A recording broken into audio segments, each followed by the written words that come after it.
ध्यानाभ्यास के लिए कृपया अपने नेत्रों को बंद कर लीजिए। इंद्रिय ज्ञान और इंद्रिय सुख का निरोध कीजिए।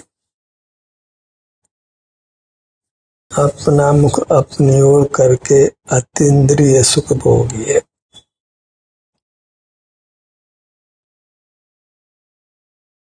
सिर से पैरों तक यह आपका आभ्यंतर अमूर्त शरीर है, जो आपका स्वरूप है।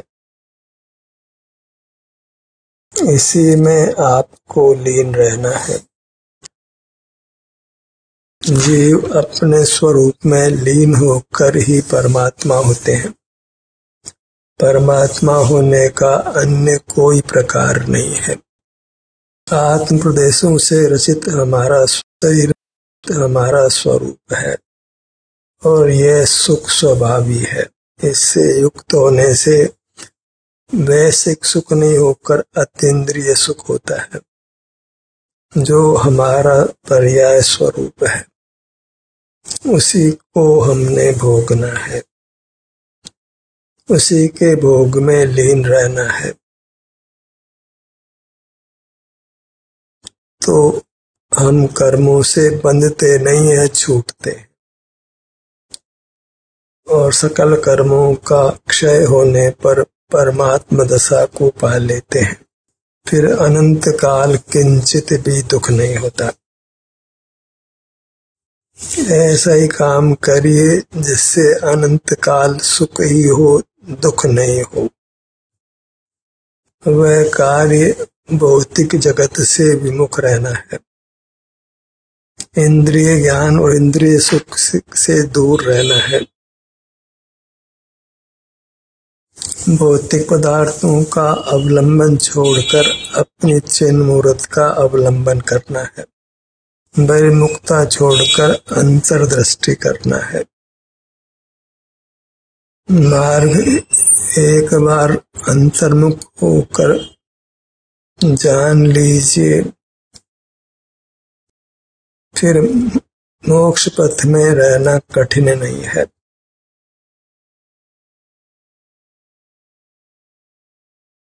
दृष्टि अपने पर रहे तो संसार समाप्त होने में देर नहीं लगती है।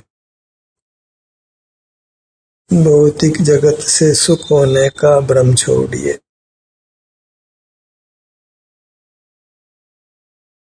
परमात्मा हमको सुखी करते हैं, ऐसा भ्रम भी छोड़ना है।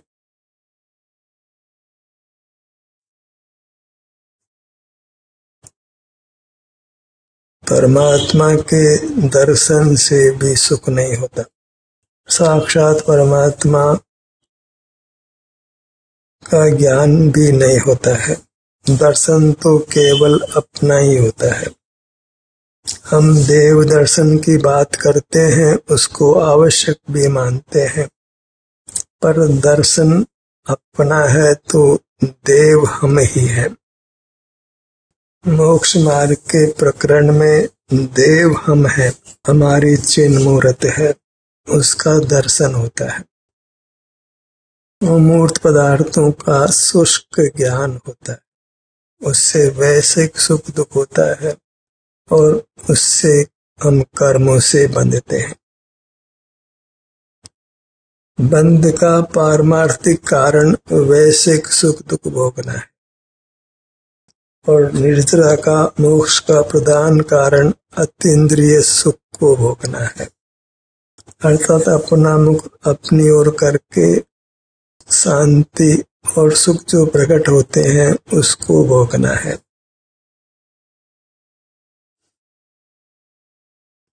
अपनी ओर मुख करने से अतीन्द्रिय सुख का भोग होता है, जो उत्तम है, और बहिर्मुख होकर कदाचित वैश्विक सुख होता है, वह उत्तम नहीं है, निंद्य है। उसी से नाना कर्म प्रकृतियों का बंध होता है।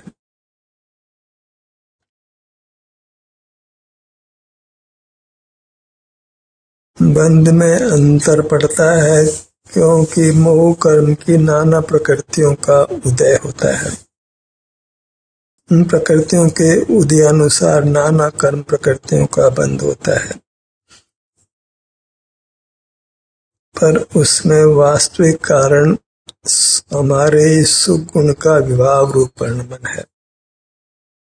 विषय सन्मुख होकर जो हम वैसे सुख दुख भोगते हैं, उसी से मूर्त का बंधन होता है। धन संपदा से होने वाले सुख को भोगते हैं, उसी से हम चार गतियों में रुकते हैं। इसलिए योग्य यही है कि हम अधिक धन संपदा को नहीं कमाएं। अनिवार्य आवश्यकताओं की पूर्ति जितना ही धन अर्जित करना योग्य है।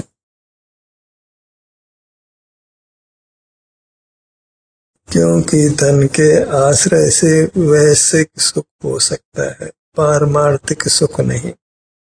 और वैश्विक सुख से कर्मों का बंध होता है, संसार में रुलना होता है। तो धन तो संसार में रुलने में ही निमित्त है, मोक्ष पाने में उसका कुछ भी कार्य नहीं। अतीन्द्रिय सुख पाने में उसका कुछ भी कार्य नहीं। अतीन्द्रिय सुख स्वाधीन है, अपने से जुड़कर ही होता है। वह वैश्विक नहीं है, उसमें कुछ दोष नहीं है। अत्यंत निर्दोष है जब अपना मुख अपनी ओर करके हम शांति को भोगते हैं, निराकुलता को भोगते हैं, एक सुखद अनुभव करते हैं। जो सुख वैश्विक नहीं है, उत्तम है, जिसका वर्णन करना शब्दों से संभव नहीं है। आप आपका अनुभव करके उत्तम सुख भोगिए और अपने को कर्मों के बंधन से मुक्त करिए, परमात्म दशा को प्राप्त करिए। और अपना मुख अपनी ओर करने से आशय अपना ध्यान अपने सिर से पैरों तक इतने भाग में ही सीमित रखना है। किसी भाग के सम्मुख हो उससे कुछ भी अंतर नहीं पड़ता है। सहज रूप से जहाँ भी अपने जिस भाग में भी आपका ध्यान जाता हो और जैसे भी संवेदना मिलती हो, उससे आप कर्मों के बंधन से छूटते हैं। और कर्मों के बंधन से छूटना ही दुख से छूटना है।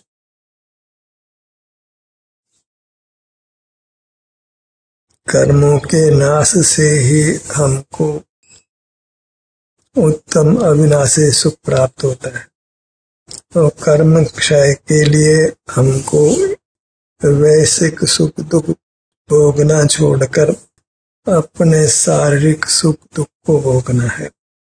और दुख को तो गौण रखना है, क्योंकि वह कर्म के उपाधि से हमारा स्वरूप नहीं है।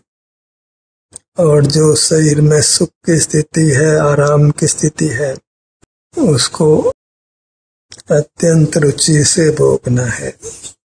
उसमें तो आसक्ति ही होना है। अतीन्द्रिय सुख की आसक्ति अच्छी है, वैश्विक सुख की आसक्ति बुरी है। अपने मनुष्याकार को संवेदन रूप से ग्रहण करिए, क्योंकि अपना आकार ज्ञान का विषय नहीं है।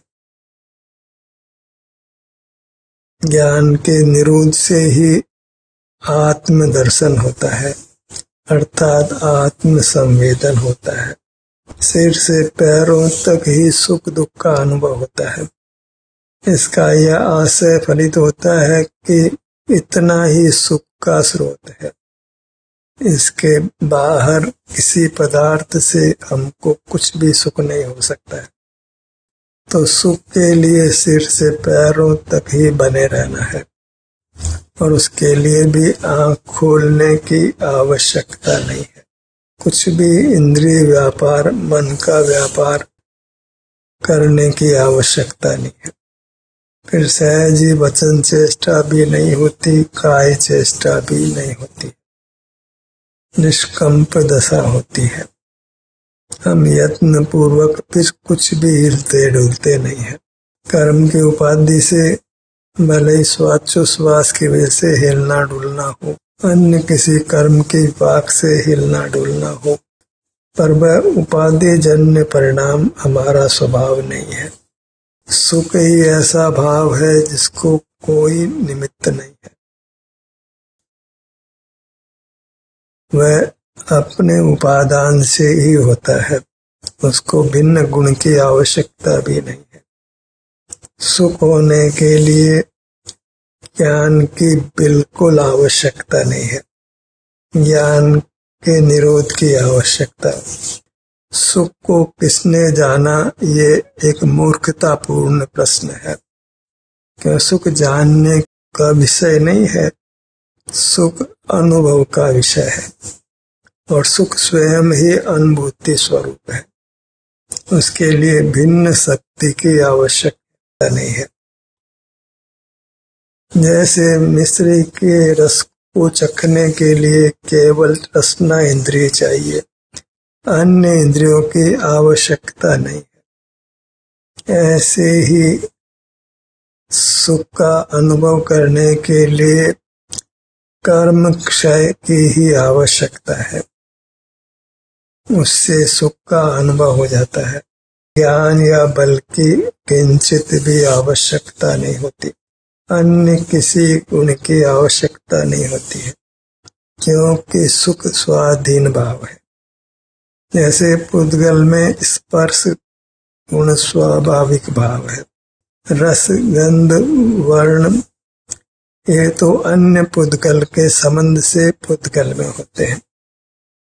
जल अग्नि पृथ्वी इनमें स्पर्श से अधिक शक्तियां पाई जाती है, वे सब पुद्गल की वैभाविक शक्तियां हैं, मूल शक्तियां नहीं है। अकेला परमाणु केवल स्पर्श रूप ही परिणमता है, और अकेला जीव केवल सुख रूप ही परिणमता है। तो अन्य भावों की इच्छा नहीं करना है। बहुत बल हो कि बहुत ज्ञान हो, धन संपदा हो, बड़ा परिवार हो, अच्छा गा सके, अच्छा खेल सके, बाहर के नाना कार्य कर सके, ऐसा विकल्प खोटा है, क्योंकि यह सब भाव पराधीन है, और पराधीन भाव वस्तु का स्वभाव नहीं होता है। अकेले चलना है, अकेले को केवल सुख होता है। जहाँ पर को जाना वहाँ पर का संग हो गया, असंग दशा नष्ट हो गई। अपना मुख अपनी ओर है तभी हम असंग वर्तन करते हैं। जहाँ परमुख हो गया वहाँ संग हो गया। हमें असंग जीना है, जीव असंग स्वभावी है, अकेला रहता है। जितने भी जीव परमात्मा हो गए हैं वे सर्व अनंत काल असंग रहेंगे। संग में तो पर का आश्रय होता है, पर के आश्रय के बिना वह संग ही नहीं कहलाता है। जगत में अनंत पदार्थों उनको यदि हम विषय नहीं बनाते हैं तो पर का आश्रय नहीं, स्वावलंबन है, और स्वावलंबी को ही मोक्ष दशा प्राप्त होती है, परावलंबी को ही चारों गतियां मिलती है। लाट के भाग पर आइए।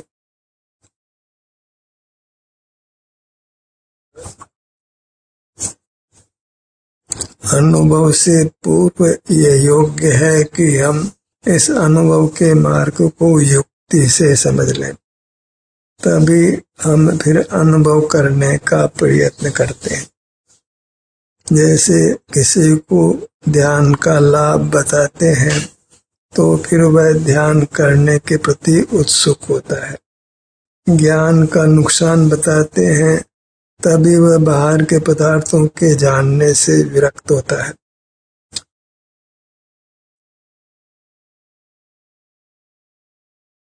दोनों नेत्रों के भाग पर आइए।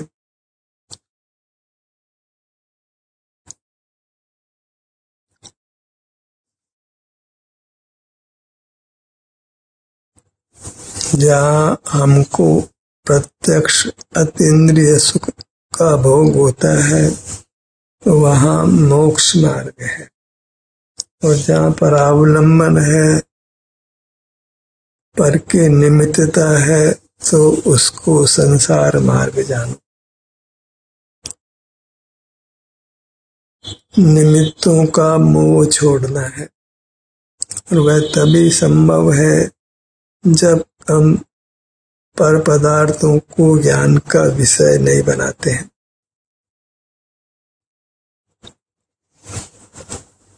दोनों कानों का भाग बाएं कान से दाएं कान तक,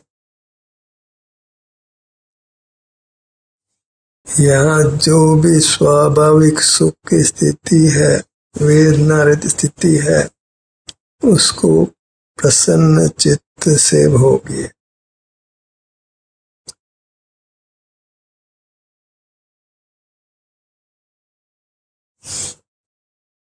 उत्तम सुख को भोगने से ही जीव परमात्मा होता है। अनुत्तम सुख को भोगने से ही जीव संसार में रुलता है। हमें अपना लक्ष्य कर उत्तम सुख भोगना है। अपना लक्ष्य अर्थात अपना ध्यान अपने सिर से पैरों तक रखकर, तो यहाँ हमको अतीन्द्रिय सुख का अनुभव होता है, अपना अनुभव होता है। जीव सुखद वस्तु का ही सहज ध्यान करता है, और पारमार्थिक सुखद वस्तु अपनी मूर्त है। सुखद वस्तु का ध्यान भी फिर स्वमेव होने लगता है, क्योंकि जीव की प्रवृत्ति सुखद वस्तुओं की ओर दौड़ने की है, क्योंकि वह सुख चाहता है, सुख उसका स्वभाव है। वह सुखद वस्तु पूरे ब्रह्मांड में केवल अपनी मूर्त है, अपने ही नाना अंग उपांग हैं, जो अपने प्रदेशों से रचित हैं।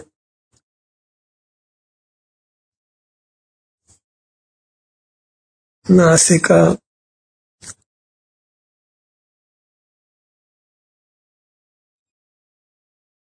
आप सुनते हैं तब तक तो मोक्ष मार्ग नहीं है। जब आप अपना मुख अपनी ओर करके रहते हैं, अपने सिर से पैरों तक ही बने रहते हैं, वह भी इंद्रियों के माध्यम से नहीं, साक्षात संवेदन रूप होकर। अपने में जो सुख की स्थिति है, उसको भोगना ही स्वावलंबी होना है, और मूर्तार्थों को जानना ही मूर्त को भोगना है, परावलंबी होना है।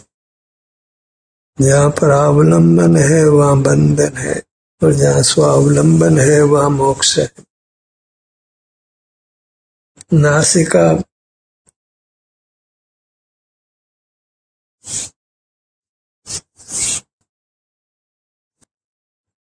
सिर से पैरों तक इतने से क्षेत्र को संभालना है, इतने से जिम्मेदारी है। बाहर का परिग्रह किंचित भी संभालना नहीं है, और उसको हम स्थायी रूप से संभाल भी नहीं सकते। पदार्थ स्वयं ही रहता है, हम ही मोह से उसमें स्वामित्व धरते हैं, और उसके फल में नाना दुख भोगते हैं।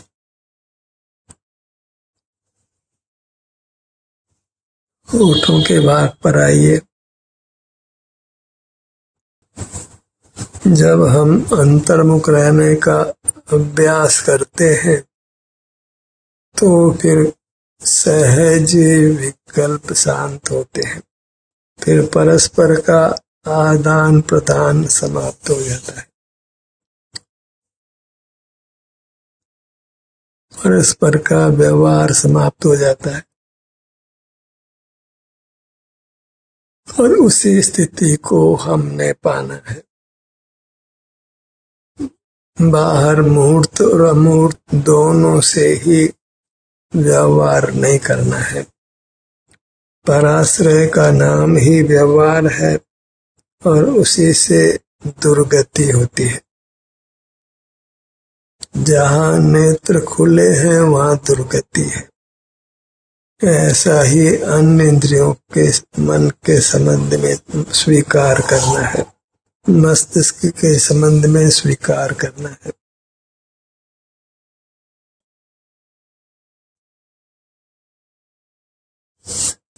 सुख को स्वाधीन जानकर स्वाधीनता से भोगिए। किसी के साचरी की किंचित भी आवश्यकता नहीं रहती है।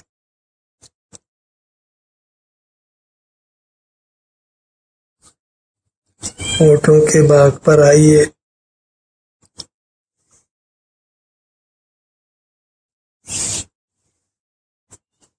जिसको अपने चिन्ह मूर्त भा गई उसको फिर दुख स्पर्श नहीं करता है।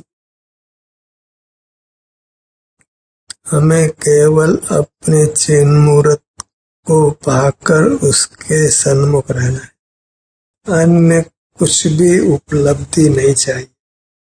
अन्य उपलब्धियों से सुख होने वाला नहीं है।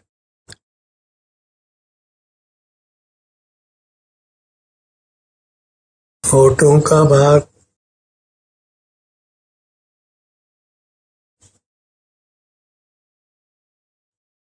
या अपने विभिन्न भागों पर आने से जो निराकुलता होती है उसको पहचानिए। उसी निराकुलता का हमने ध्यान करना है।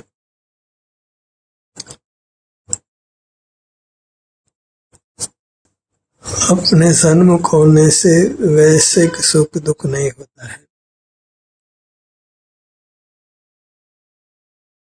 असत वेदनी कर्म का उदय नहीं हो तो सुख ही अनुभव में आता है।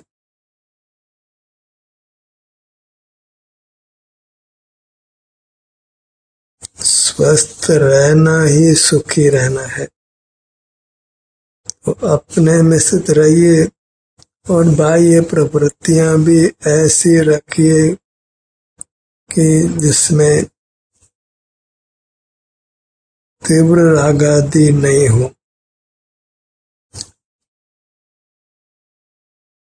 यहाँ अधिक ठहरना नहीं हो।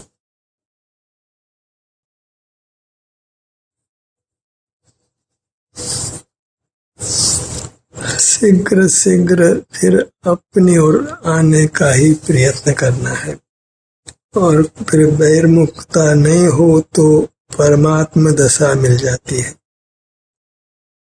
सीने का भाग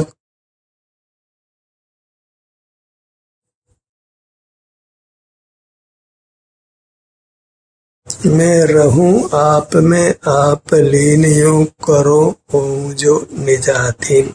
ऐसे हम शब्द तो रट लेते हैं पर अपने में कैसे लीन होते हैं, कैसे हम अपने ही अधीन होते हैं, ये भली प्रकार जब जान लेते हैं तो मोक्ष मार्ग सुगम हो जाता है।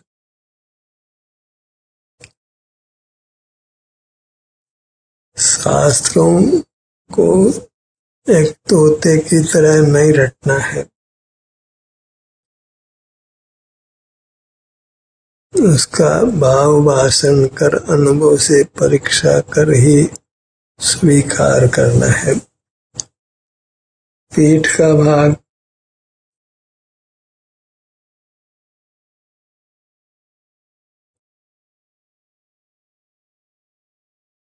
कितने सुगमता से आप इस तरह अपने को आजीवन स्वस्थ और सुखी रख सकते हैं। नाना औषधियां, नाना चिकित्साएं ये सब स्वस्थ होने के यथार्थ उपाय नहीं है। दाहिने भुजा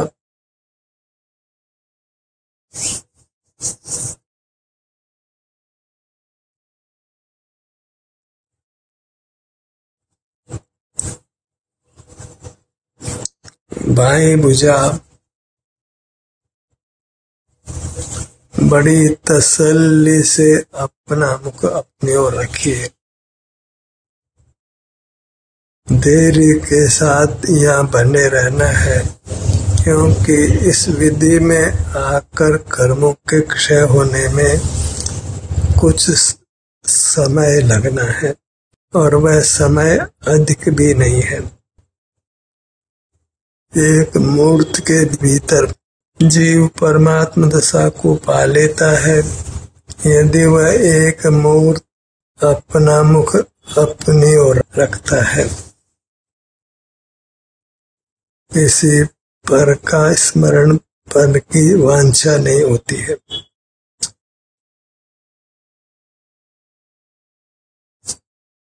दाहिना पैर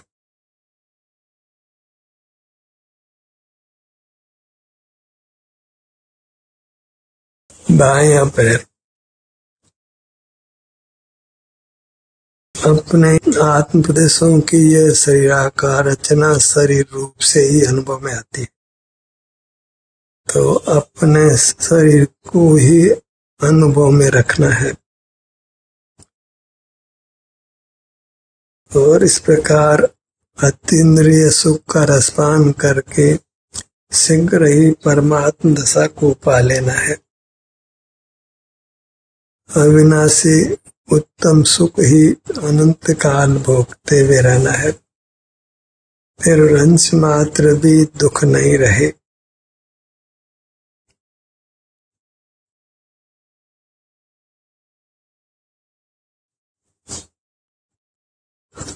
ध्यान का सत्र यही समाप्त होता है।